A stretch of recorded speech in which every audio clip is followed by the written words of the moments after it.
Grabe, ang lalaki ah. Ayaw, di ba?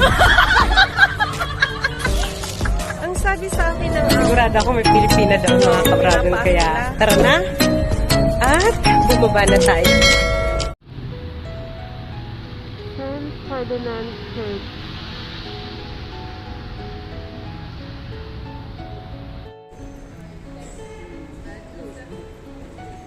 Hello mga kauragon. Andito tayo sa simbahan. San Ferdinand Church.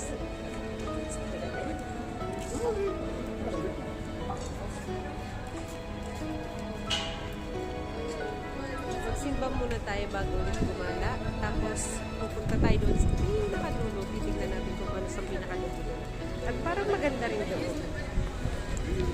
Ngayon, ipapakita ko muna sa inyo ang simbahan ng San Ferdinand. Ililibot ko kayo mamaya sa loob. For now, ipapakita ko sa inyo yung sa labas. Okay. Yung Ferdinand, San Ferdinand.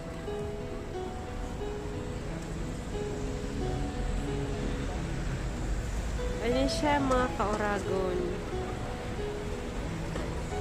Mamaya ko na lang siguro to. Pupunta na muna tayo sa loob. Mamaya ko na yan. Kukuha na ng picture.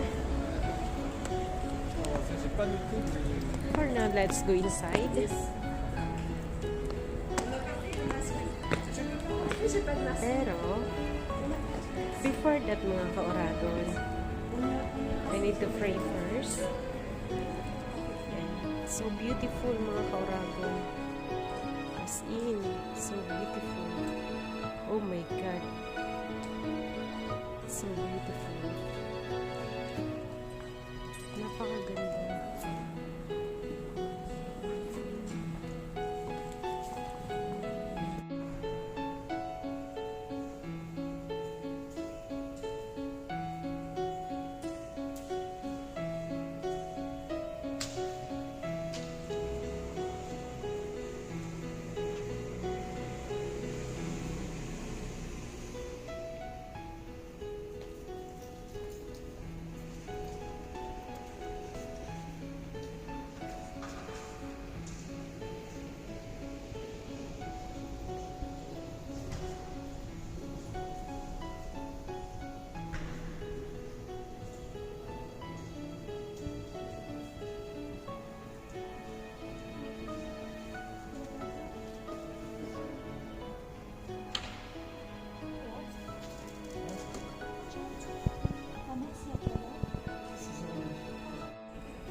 Nandito po tayo sa simbahan ng San Ferdinand. Ililibot ko po kayo, pero hihinaan ko lang ang boses ko kasi baka bawal. Mapagalitan ako. Gusto ko lang pong ipakita sa inyo at i-share sa inyo kung gaano kaganda ang Catholic Church dito sa Paris. Sobrang ganda niya po, promise. Sa bagay, lahat naman ng simbahan magaganda.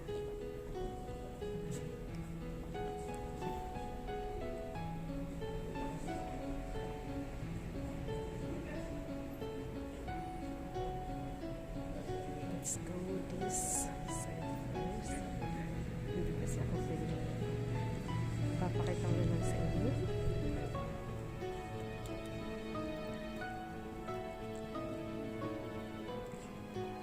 Good afternoon.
Jesus Christ.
Dito ata nilalagay yung hostya.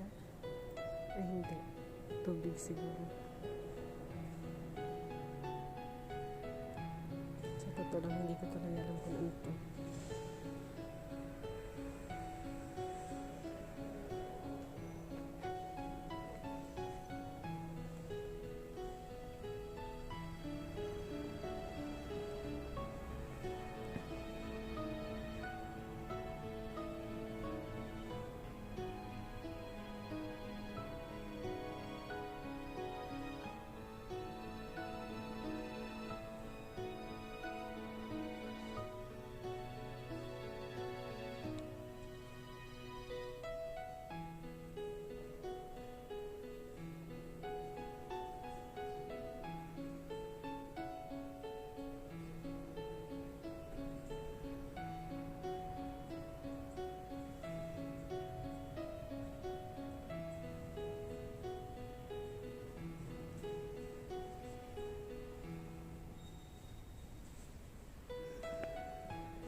Malapit ako doon sa kabila.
Malapit na mag-start ang mass.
Sayang hindi lahat nakasali yung ulo.